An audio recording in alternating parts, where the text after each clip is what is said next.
Hello friends, welcome to अपना classes. इस session में मैंने रोजाना की तरह टॉप 30 क्वेश्चन ली हूँ जो आने वाले exam BPSC, Bihar ESI, Bihar SI, railway NTPC और यूपीएसआई तथा बिहार एसएससी सभी के लिए महत्वपूर्ण है। और आज से मैंने सब्जेक्ट वाइज विभाजित करके देखूंगी, जैसे आज हिस्ट्री, कल पॉलिटी, फिर एक्सेट्रा etc। उम्मीद है आपको ज़रूर पसंद आएगी और मेरे चैनल से जुड़ने के लिए वेरी वेरी थैंक यू। तो चलिए फर्स्ट क्वेश्चन स्टार्ट करते हैं। फर्स्ट क्वेश्चन है, बुद्ध ने सर्वाधिक उपदेश दिए थे। बुद्ध ने सर्वाधिक उपदेश कहाँ दिए थे? वैशाली में या श्रावस्ती में या कौशाम्बी में या राजगृह में? इस क्वेश्चन का सही जवाब होगा ऑप्शन बी, श्रावस्ती में। बुद्ध ने सर्वाधिक उपदेश श्रावस्ती में दिए थे और प्रथम उपदेश कहाँ दिए थे? सारनाथ में, लेकिन सर्वाधिक उपदेश दिए थे श्रावस्ती में, क्योंकि बुद्ध का कौशल राज्य में सबसे अधिक शिष्य था और इसी कारण यहाँ की राजधानी श्रावस्ती में उन्होंने सर्वाधिक उपदेश दिए थे। इस प्रकार इसका सही जवाब होगा ऑप्शन बी, श्रावस्ती। बुद्ध ने सर्वाधिक उपदेश श्रावस्ती में दिए थे। नेक्स्ट क्वेश्चन है, बुद्ध कौशाम्बी किसके राज्यकाल में आए थे? बुद्ध कौशाम्बी किसके राज्यकाल में आए थे? शतानिक के या उदयन के या बोधि के या नीचछू के? इस क्वेश्चन का सही जवाब होगा ऑप्शन बी, उदयन के। महात्मा बुद्ध उदयन के शासनकाल में कौशाम्बी आए थे। नेक्स्ट क्वेश्चन है, बुद्ध की मृत्यु के पश्चात प्रथम बौद्ध संहिता की अध्यक्षता की गई थी। बुद्ध के मृत्यु के पश्चात जो प्रथम बौद्ध संहिता हुई थी, कहाँ हुई थी? राजगीर में हुई थी। इसकी अध्यक्षता की गई थी, किसके द्वारा की गई थी? महाकश्यप के द्वारा या धर्मसेन के द्वारा या अजातशत्रु के द्वारा या फिर नागसेन के द्वारा? इसका सही जवाब होगा ऑप्शन ए, महाकश्यप के द्वारा। बुद्ध के मृत्यु के पश्चात प्रथम बौद्ध संहिता की अध्यक्षता महाकश्यप के द्वारा की गई थी। बुद्ध की मृत्यु के तत्काल बाद राजगृह के शतपर्णी गुफा में प्रथम बौद्ध संहिता का आयोजन किया गया। कहाँ किया गया? राजगृह के सप्तपर्णी गुफा में। और इस समय अजातशत्रु मगध का शासक था। जब प्रथम बौद्ध संहिता हुई थी तब मगध का शासक कौन था, जो कई एग्जाम में पूछे जाते हैं? अजातशत्रु था। और इसमें यह विशेषता थी कि इसमें बुद्ध के शिक्षाओं का संकलन हुआ और उसमें सुत और विनय नामक दो पिटकों में विभाजित किया गया। उनकी शिक्षाओं को दो पिटकों में विभाजित किया, सुत पिटक और विनय पिटक में। नेक्स्ट क्वेश्चन है, सप्तपर्णी गुफा स्थित है। सप्तपर्णी गुफा कहाँ स्थित है? साक्ची में स्थित है या नालंदा में स्थित है या राजगृह में स्थित है या पावापुरी में स्थित है? बिल्कुल आसान क्वेश्चन है। इसका सही जवाब होगा ऑप्शन सी, राजगृह में। अभी हम लोग देखे थे कि प्रथम बौद्ध संहिता कहाँ हुई थी? राजगृह की सप्तपर्णी गुफा में। तो इसीलिए इसका सही जवाब होगा ऑप्शन सी, राजगृह में। सप्तपर्णी गुफा स्थित है राजगृह में, जहाँ प्रथम बौद्ध संहिता हुई थी। किसके शासनकाल में? अजातशत्रु के शासनकाल में। और अध्यक्षता किसने की थी? महाकश्यप ने। नेक्स्ट क्वेश्चन है, भगवान बुद्ध के महापरिनिर्वाण के बाद पहली बौद्ध संहिता हुई थी। महापरिनिर्वाण मतलब शरीर त्याग के बाद पहली बौद्ध संहिता कहाँ हुई थी? और महाभिनिष्क्रमण मिश क्या होता है? जो गृह त्याग किए थे गौतम बुद्ध, उसे क्या कहा जाता है? महाभिनिष्क्रमण। और जो सारनाथ में पहला उपदेश दिए थे उसे क्या कहा जाता है? धर्मचक्र प्रवर्तन। और यह क्वेश्चन है कि भगवान बुद्ध के महापरिनिर्वाण के बाद पहली बौद्ध संहिता हुई थी। अभी हम लोग ने देखे थे राजगीर में या गया में या पाटलिपुत्र में या वैशाली में। इस क्वेश्चन का सही जवाब होगा ऑप्शन ए, राजगीर में। भगवान बुद्ध के महापरिनिर्वाण के बाद पहली बौद्ध संहिता राजगीर में हुई थी। नेक्स्ट क्वेश्चन है, कश्मीर में कनिष्क के शासन काल में जो बौद्ध संगीति आयोजित की गई थी उसकी अध्यक्षता किसने की थी? यह कौन सा बौद्ध संगीति था कश्मीर में? यह चतुर्थ बौद्ध संगीति था, जो किसके शासनकाल में हुआ था? कनिष्क के शासनकाल में हुआ था। और इसकी अध्यक्षता किसने की थी? क्वेश्चन है कि जो चतुर्थ बौद्ध संगीति आयोजित की गई थी उसकी अध्यक्षता किसने की थी? पासु ने, या नागार्जुन ने, या शूद्रक ने, या फिर वसुमित्र ने? इस क्वेश्चन का सही जवाब होगा ऑप्शन डी, वसुमित्र में। यह भी ध्यान देने वाली बात है कि प्रथम बौद्ध संगीति कहाँ हुई थी? राजगीर में। द्वितीय बौद्ध संगीति हुई थी वैशाली में। और तृतीय बौद्ध संगीति हुई थी पाटलिपुत्र में। और चतुर्थ बौद्ध संगीति हुई थी कश्मीर में।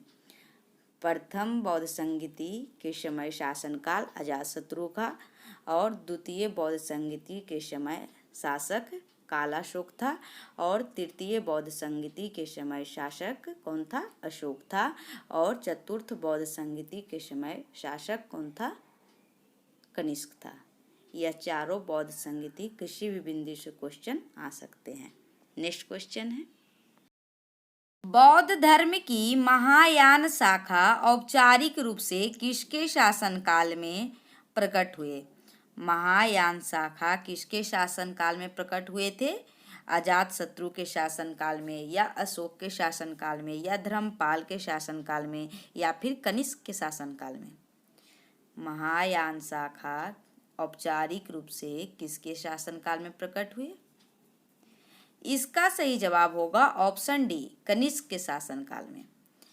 बौद्ध धर्म की चतुर्थ संगीति कुषाण शासक कनिष्क के राज्यकाल में कश्मीर के कुंडलवन में हुई।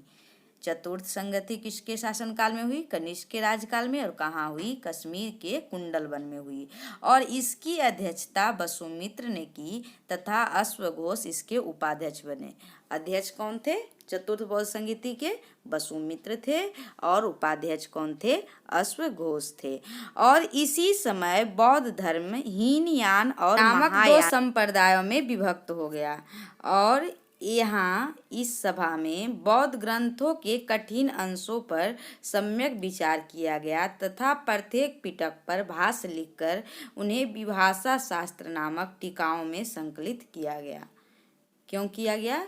बौद्ध ग्रंथों के कठिन अंशों पर सम्यक विचार करके उन्हें विभाषा शास्त्र नामक टीकाओं में संकलित किया गया। नेक्स्ट क्वेश्चन है, बौद्ध संगीतियों को सही कालक्रम में सजाएं। पहले कहाँ हुई थी, द्वितीय कहाँ हुई थी, और तृतीय कहाँ बौद्ध संगीति हुई थी, और चतुर्थ कहाँ हुई थी? इसको कालक्रम के अनुसार सजाना है। ऑप्शंस हैं वैशाली, राजगीर, कुंडलवन और पाटलिपुत्र। इस क्वेश्चन का सही जवाब होगा ऑप्शन डी। पहले कहाँ हुई थी? दूसरा राजगीर में, फिर है पहला वैशाली में, फिर है तीसरा प्रथम बौद्ध संगीति राजगीर, द्वितीय वैशाली, तृतीय पाटलिपुत्र और चतुर्थ हुई थी कुंडलवन कश्मीर में। प्रथम संगीति के समय शासनकाल था अजातशत्रु का, और द्वितीय जो वैशाली में हुई थी उससे में शासनकाल था कालाशोक का, और तृतीय जो पाटलिपुत्र में हुई थी उस समय शासनकाल था अशोक का, और चतुर्थ जो कश्मीर के कुंडलवन में हुई थी उस समय शासक था कनिष्क का। नेक्स्ट क्वेश्चन है, सत्य कथन की पहचान करें। दिए गए ऑप्शंस में बुद्ध के जीवन की 4 घटनाओं को दिया गया है जो कहाँ कहाँ हुई थी, उसी को देखना है कि कौन सा कथन इसमें सही है। जन्म लुम्बिनी में, बिल्कुल सही है। ज्ञान प्राप्ति बोधगया में, बिल्कुल सही है। प्रथम प्रवचन सारनाथ में, बिल्कुल सही है। और निधन कुशीनगर में, बिल्कुल सही है। इस प्रकार इसका सही जवाब होगा ऑप्शन सी, सभी कथन सही है। जन्म लुम्बिनी में हुई थी, और ज्ञान प्राप्ति बोधगया में, और प्रथम प्रवचन सारनाथ में, और निधन कहाँ हुआ था? कुशीनगर में। नेक्स्ट क्वेश्चन है, भारतीय कला में बुद्ध के जीवन की किस घटना का चित्रण मृग सहित चक्र द्वारा हुआ है? मृग सहित चक्र द्वारा बुद्ध के जीवन का किस घटना का चित्रण किया गया है? महाभिनिष्क्रमण का, या संबोधि का, या प्रथम उपदेश का, या निर्वाण का? इस क्वेश्चन का सही जवाब होगा ऑप्शन सी, प्रथम उपदेश का। भारतीय कला में बुद्ध के जीवन के प्रथम उपदेश का चित्रण मृग सहित चक्र द्वारा किया गया। और प्रथम उपदेश बुद्ध ने कहाँ दिए थे? सारनाथ में। नेक्स्ट क्वेश्चन है, करमापा लांबा तिब्बत के बुद्ध संप्रदाय के किस वर्ग का है? करमापा लांबा तिब्बत के बुद्ध संप्रदाय के किस वर्ग का है? गेलुलप्पा, या कंगयुप्पा, या साक्याप्पा, या लिंगमापा? इस क्वेश्चन का सही जवाब होगा ऑप्शन बी, कंगयुप्पा। करलामा लामा तिब्बत के बौद्ध संप्रदाय कंगयुप्पा वर्ग से संबंधित है। नेक्स्ट क्वेश्चन है, बोध गया में महाबोधि मंदिर बनाया गया। क्यों बनाया गया? क्योंकि वहाँ गौतम बुद्ध पैदा हुए थे, या गौतम बुद्ध को ज्ञान प्राप्त हुआ था, या गौतम बुद्ध ने अपना प्रथम प्रवचन दिया था, या गौतम बुद्ध की मृत्यु हुई थी। बोध गया में महाबोधि मंदिर क्यों बनाया गया? इस क्वेश्चन का सही जवाब होगा ऑप्शन बी, गौतम बुद्ध को ज्ञान प्राप्त हुआ था। यह 45वीं बीपीएससी में पूछा गया था। बोध गया में 6 वर्ष की साधना के पश्चात 35 वर्ष की आयु में महात्मा बुद्ध को वैशाख पूर्णिमा की रात को एक पीपल के वृक्ष के नीचे ज्ञान प्राप्त हुआ था। कहाँ हुआ था? गया में। कब हुआ था? वैशाख पूर्णिमा की रात को एक पीपल की वृक्ष के नीचे। और उस समय बुद्ध की आयु कितनी थी? उस समय बुद्ध की आयु 35 वर्ष थी। नेक्स्ट क्वेश्चन है, कौन सा बौद्ध पवित्र स्थल निरंजना नदी पर स्थित है? कौन सा बौद्ध पवित्र स्थल निरंजना नदी पर स्थित है? बोध गया, या कुशीनगर, या लुम्बिनी, या ऋषिपतन? इस क्वेश्चन का सही जवाब होगा ऑप्शन ए, बोध गया। बोध गया कहाँ स्थित है? निरंजना नदी पर स्थित है। और यह क्यों प्रसिद्ध है? क्योंकि गौतम बुद्ध को यहाँ सर्वप्रथम ज्ञान प्राप्त हुआ था। और यह भी वर्तमान में कहाँ है? यह आधुनिक फल्गु नदी को ही पूर्व में निरंजना नदी के नाम से जाना जाता है, इसलिए कंफ्यूज नहीं होना है।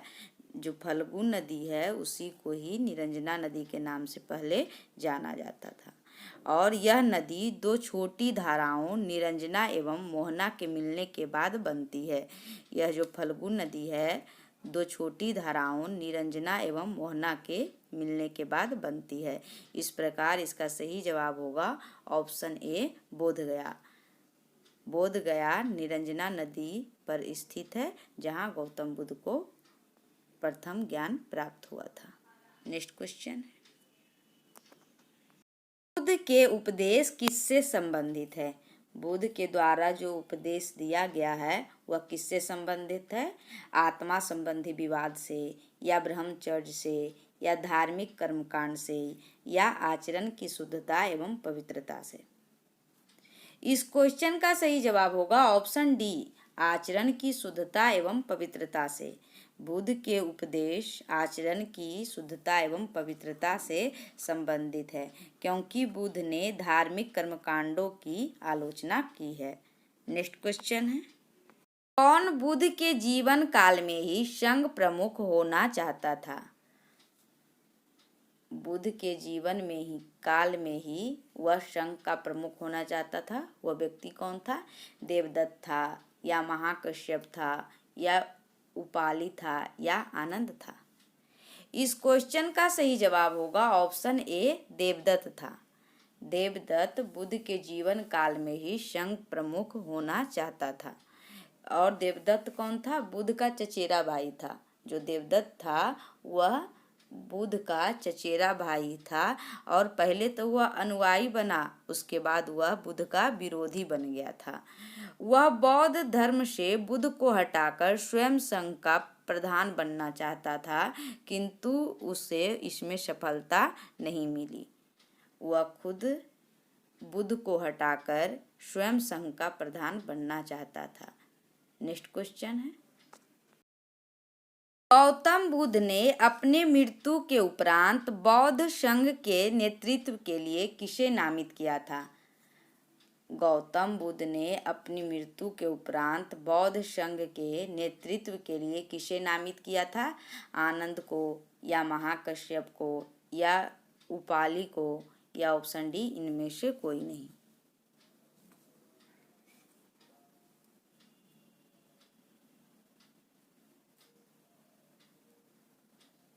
इस क्वेश्चन का सही जवाब होगा ऑप्शन डी, इनमें से कोई नहीं।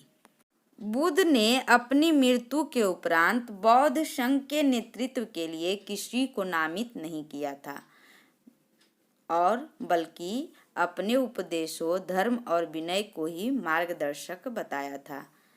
बुद्ध ने अपनी मृत्यु के उपरांत बौद्ध संघ के नेतृत्व के लिए किसी को नामित नहीं किया था और अपने बताए गए उपदेशों को ही मार्गदर्शक बताया था। नेक्स्ट क्वेश्चन है, त्रिपिटक ग्रंथ किस धर्म से संबंधित है? त्रिपिटक जो ग्रंथ है किस धर्म से संबंधित है? वैदिक धर्म से, या बौद्ध धर्म से, या जैन धर्म से, या शैव धर्म से? इस क्वेश्चन का सही जवाब होगा ऑप्शन बी, बौद्ध धर्म से। त्रिपिटक ग्रंथ बौद्ध धर्म से संबंधित है। बुद्ध के मृत्यु के बाद उनकी शिक्षाओं को संकलित कर 3 भागों में बांटा गया, उसे ही त्रिपिटक कहते हैं। जब बुद्ध की मृत्यु हुई तो उनके ज्ञान को 3 भागों में बांटा गया और उसे ही क्या कहते हैं? त्रिपिटक कहते हैं। जैसे विनय पिटक, इसमें किसका वर्णन है, जो कई एग्जाम में क्वेश्चन बनते हैं। विनय पिटक में वर्णन है संघ संबंधी नियम तथा आचार की। जो विनय पिटक है उसमें क्या किस चीज का वर्णन है? संघ संबंधी नियम और आचार की। विनय विनय, नियम नियम। और सूत पिटक में धार्मिक सिद्धांत का वर्णन है। सूत में सिद्धांत होता है, इस प्रकार भी याद कर सकते हैं। सूत पिटक में धार्मिक सिद्धांत का वर्णन है और अभिधम पिटक में दार्शनिक सिद्धांत का वर्णन है। 3 पिटक हैं। विनय पिटक, उसमें संघ संबंधी नियम है, और दूसरा है सूत पिटक, उसमें धार्मिक सिद्धांत है, और तीसरा है अभिधम पिटक, उसमें दार्शनिक सिद्धांत है। नेक्स्ट क्वेश्चन है, किस बौद्ध ग्रंथ में संघ जीवन के नियम प्राप्त होते हैं? ऑप्शंस हैं दीर्घ निकाय में, या विनय पिटक में, या अभिधम पिटक में, या विभाषा शास्त्र में? इस क्वेश्चन का सही जवाब होगा ऑप्शन बी, विनय पिटक। संघ जीवन के नियम नियम, विनय विनय, इस प्रकार रिलेट कर सकते हैं। जब नियम की बात आएगी तो वह विनय पिटक से। किस बौद्ध ग्रंथ में संघ जीवन के नियम का प्राप्त होता है? उसका सही जवाब होगा ऑप्शन बी, विनय पिटक में। और अभी हम लोग देखे थे अभिधम पिटक में दार्शनिक सिद्धांत था और सूत पिटक में धार्मिक सिद्धांत था। विनय पिटक में संघ के नियम था, अभिधम पिटक में दार्शनिक सिद्धांत था और सूत पिटक में धार्मिक सिद्धांत था। नेक्स्ट क्वेश्चन है, यम्यक बुद्ध पिटक से संबंधित है। कौन सा ग्रंथ संबंधित है? दीर्घ निकाय, या विनय पिटक, या अभिधम पिटक, या विभाषा शास्त्र? इस क्वेश्चन का सही जवाब होगा ऑप्शन सी, अभिधम पिटक से। यम्यक बुद्ध पिटक अभिधम पिटक से संबंधित। और हम लोगों ने देखा कि अभिधम पिटक में दार्शनिक सिद्धांतों का संग्रह मिलता है। नेक्स्ट क्वेश्चन है, किसने सल्तनत काल में डाक व्यवस्था का विस्तृत विवरण दिया है? किसने सल्तनत काल में डाक व्यवस्था का विस्तृत वर्णन दिया है? अमीर खुसरो, या इब्न बतूता, या सुल्तान फिरोज शाह, या जियाउद्दीन बर्नी? इस क्वेश्चन का सही जवाब होगा ऑप्शन बी, इब्न बतूता। सल्तनत काल में डाक व्यवस्था का विस्तृत विवरण हमें इब्न बतूता के यात्रा वृत्तांत द्वारा प्राप्त होता है। और इब्न बतूता कहाँ का निवासी था? यह मोरक्को, अफ्रीका का निवासी था। और यह किसके शासनकाल में आया था? इब्न बतूता मोहम्मद बिन तुगलक के शासनकाल में आया था और इसकी प्रसिद्ध पुस्तक है किताब उल रेहला। इसकी पुस्तक क्या है? किताब उल रेहला। नेक्स्ट क्वेश्चन है, होली त्योहार के सार्वजनिक उत्सव में भाग लेने वाला दिल्ली का प्रथम सुल्तान कौन था? होली त्योहार में सार्वजनिक उत्सव में भाग लेने वाला दिल्ली का प्रथम सुल्तान कौन था? फिरोज शाह तुगलक था, या मोहम्मद बिन तुगलक था, या सिकंदर लोदी था, या इब्राहिम लोदी था? इस क्वेश्चन का सही जवाब होगा ऑप्शन बी, मोहम्मद बिन तुगलक। मोहम्मद बिन तुगलक एक ऐसा सुल्तान था जो दिल्ली का प्रथम सुल्तान था जिन्होंने हिंदुओं के त्योहार होली में भाग लेता था। नेक्स्ट क्वेश्चन है, दिल्ली के किस मुस्लिम शासक के निधन पर एक इतिहासकार ने कहा कि राजा को प्रजा से मुक्ति मिली व उन्हें राजा से? किस के मृत्यु पर इतिहासकार ने कहा था कि राजा को प्रजा से मुक्ति मिली और प्रजा को राजा से? किस इतिहासकार ने कहा था? यह बदायूनी ने कहा था। और किस मुस्लिम शासक के निधन पर यह वाक्य कही गई थी? ऑप्शंस हैं फिरोज शाह तुगलक, मोहम्मद बिन तुगलक, सिकंदर लोदी या इब्राहिम लोदी। इस क्वेश्चन का सही जवाब होगा ऑप्शन बी, मोहम्मद बिन तुगलक, क्योंकि मोहम्मद बिन तुगलक का कार्यकाल 1325 से 1351 ईस्वी था, जो लगभग 26 सालों तक शासन किया था और उनकी मृत्यु 20 मार्च 1391 को हुई थी। और उसी के निधन पर बदायूनी ने लिखा था कि सुल्तान को उनकी प्रजा से और प्रजा को अपने सुल्तान से मुक्ति मिल गई। नेक्स्ट क्वेश्चन है,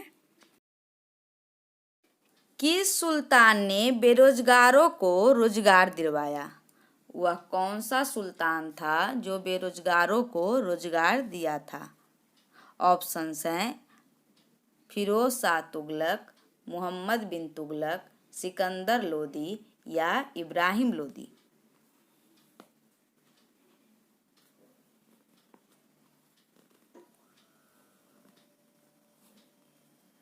इस क्वेश्चन का सही जवाब होगा ऑप्शन ए, फिरोज शाह तुगलक।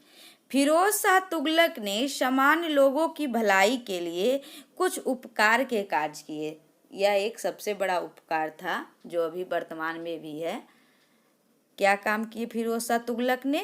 नियुक्ति के लिए एक दफ्तर, रोजगार दफ्तर खोलकर तथा प्रत्येक मनुष्य के गुण एवं योग्यता की पूरी जांच पड़ताल के बाद यथासंभव अधिक से अधिक लोगों को नियुक्ति देकर उसने बेकारी की समस्या को हल करने का प्रयास किया। किसने किया था प्रयास? ऑप्शन ए, फिरोज शाह तुगलक ने। नेक्स्ट क्वेश्चन है, दिल्ली का सुल्तान जो दान दक्षिणा के बारे में काफ़ी ध्यान रखता था और इसके लिए एक विभाग दीवान ए खैरात स्थापित किया था, वह कौन था जो दान दक्षिणा के बारे में काफ़ी ध्यान रखता था और दीवान ए खैरात की स्थापना की थी? ऑप्शंस हैं फिरोज शाह तुगलक, मोहम्मद बिन तुगलक या सिकंदर लोदी या इब्राहिम लोदी। इस क्वेश्चन का सही जवाब होगा ऑप्शन ए, फिरोज शाह तुगलक। फिरोज शाह तुगलक संतों एवं धार्मिक व्यक्तियों को संपत्ति दान करता था और उसने एक विभाग दीवान ए खैरात स्थापित की थी। किसने स्थापित की? फिरोज शाह तुगलक ने दीवान ए खैरात स्थापित की थी, जिसके द्वारा वह गरीब मुसलमानों, अनाथ स्त्रियों और विधवाओं को आर्थिक सहायता प्रदान करता, निर्धन मुस्लिम लड़कियों के विवाह की व्यवस्था भी करता था। कौन करता था? फिरोज शाह तुगलक। इस प्रकार इसका सही जवाब होगा ऑप्शन ए, फिरोज शाह तुगलक दान दक्षिणा के बारे में काफी ख्याल रखता था। नेक्स्ट क्वेश्चन है, किस सुल्तान के दरबार में सबसे अधिक गुलाम थे? किस सुल्तान के दरबार में सबसे अधिक गुलाम थे? फिरोज शाह तुगलक या मोहम्मद बिन तुगलक या सिकंदर लोदी या इब्राहिम लोदी। इस क्वेश्चन का सही जवाब होगा ऑप्शन ए फिरोज शाह तुगलक। फिरोज शाह तुगलक दासों का बड़ा शौकीन था और उसके शासनकाल में लगभग 1,80,000 दासों की संख्या पहुंच गई थी। उसके शासन में कितने दास थे? 1,80,000। और इस सारे को ये देखभाल करने के लिए एक अलग से विभाग दीवान ए बंदगान का गठन उसने किया था। सारे गुलाम को देखभाल के लिए एक अलग से विभाग दीवान ए बंदगान किसने गठन किया था? फिरोज शाह तुगलक। इस प्रकार इसका सही जवाब होगा ऑप्शन ए फिरोज शाह तुगलक। फिरोज शाह तुगलक के शासनकाल में दरबार में सबसे अधिक गुलाम थे। नेक्स्ट क्वेश्चन है, सर्वप्रथम लोक निर्माण विभाग की स्थापना की थी। सर्वप्रथम लोक निर्माण विभाग की स्थापना किसने की थी? फिरोज शाह तुगलक या मोहम्मद बिन तुगलक या सिकंदर लोदी या इब्राहिम लोदी। इस क्वेश्चन का सही जवाब होगा ऑप्शन ए फिरोज शाह तुगलक। फिरोज शाह तुगलक ने अपने शासनकाल में सर्वप्रथम लोक निर्माण विभाग की स्थापना की थी और ऐसा माना जाता है कि फिरोज शाह तुगलक ने अपने शासनकाल में 300 नए नगरों का निर्माण करा, जिसमें फतेहाबाद, हिसार, फिरोजपुर, जौनपुर और फिरोजाबाद प्रमुख है। उनके द्वारा बसाए गए नगरों में कौन कौन प्रमुख है? फतेहाबाद, हिसार, फिरोजपुर, जौनपुर और फिरोजाबाद। नेक्स्ट क्वेश्चन है, दिल्ली का जो सुल्तान भारत में नहरों के सबसे बड़े जाल का निर्माण करने के लिए प्रसिद्ध है वह कौन था जो भारत में नहरों के सबसे बड़े जाल के निर्माण के लिए प्रसिद्ध था? वह दिल्ली का सुल्तान कौन था? इसका सही जवाब होगा ऑप्शन ए फिरोज शाह तुगलक। फिरोज शाह तुगलक का शासनकाल भारत में नहरों के सबसे बड़े जाल का निर्माण करने के कारण प्रसिद्ध रहा और उन्होंने सिंचाई की सुविधा के लिए 5 बड़ी नहरों का निर्माण कराया था। नेक्स्ट क्वेश्चन है, हक ए सर्व अथवा सिंचाई कर लगाने वाला दिल्ली का प्रथम सुल्तान कौन था? हक ए सर्व अथवा सिंचाई कर लगाने वाला दिल्ली का प्रथम सुल्तान कौन था? ऑप्शंस हैं फिरोज शाह तुगलक, मोहम्मद बिन तुगलक, सिकंदर लोदी या इब्राहिम लोदी। इसका सही जवाब होगा ऑप्शन ए फिरोज शाह तुगलक। फिरोज शाह तुगलक उलेमा वर्ग की स्वीकृति के पश्चात हक ए सर्व नामक सिंचाई कर लगाने वाला दिल्ली का प्रथम सुल्तान बना था और उन किसानों को जो सिंचाई के लिए शाही नहरों का पानी प्रयोग में लाते थे उन्हें अपनी पैदावार का 1/10 भाग सरकार को देना पड़ता था। नेक्स्ट क्वेश्चन है, दिल्ली के किस सुल्तान ने ब्राह्मणों पर भी जजिया कर लगाया था? दिल्ली का वह सुल्तान कौन था जो ब्राह्मण पर भी जजिया कर लगाया था? इसका सही जवाब होगा ऑप्शन ए फिरोज शाह तुगलक। फिरोज शाह तुगलक ब्राह्मणों पर भी जजिया कर लगाया था। उस समय तक ब्राह्मण इस कर से मुक्त रखे गए थे। फिरोज के इस कदम के विरुद्ध दिल्ली के ब्राह्मणों ने भूख हड़ताल की थी तथा अंत में दिल्ली के अन्य हिंदुओं ने ब्राह्मणों के हिस्सों का जजिया स्वयं देने का निर्णय लिया था। इस प्रकार इसका सही जवाब होगा ऑप्शन ए फिरोज शाह तुगलक, जिसने ब्राह्मण पर भी जजिया कर लगाया था। नेक्स्ट क्वेश्चन है, किस सुल्तान ने फलों के गुणवत्ता सुधारने के लिए उपाय किए? वह कौन सा सुल्तान था जो फलों के गुणवत्ता सुधारने के लिए उपाय किए थे? इसका सही जवाब होगा ऑप्शन ए फिरोज शाह तुगलक। फिरोज शाह तुगलक ने बागवानी में भी अपनी रुचि दिखाई थी और उन्होंने दिल्ली के निकट 1200 नए फलों के बाग लगाए थे तथा उसने अपने बागों में फलों की गुणवत्ता सुधारने के भी उपाय किए थे। इस प्रकार इसका सही जवाब होगा ऑप्शन ए फिरोज शाह तुगलक, जिसने फलों के गुणवत्ता सुधारने के लिए उपाय किए। इस प्रकार हिस्ट्री से जुड़ी टॉप 30 क्वेश्चन का यह सेशन समाप्त हुआ। अगर यह वीडियो आपको अच्छी लगी हो और हेल्पफुल लगी हो, लाइक, सब्सक्राइब एंड शेयर करें और कल के सेशन में हम लोग पॉलिटी के 30 क्वेश्चन देखेंगे। Thank you for watching.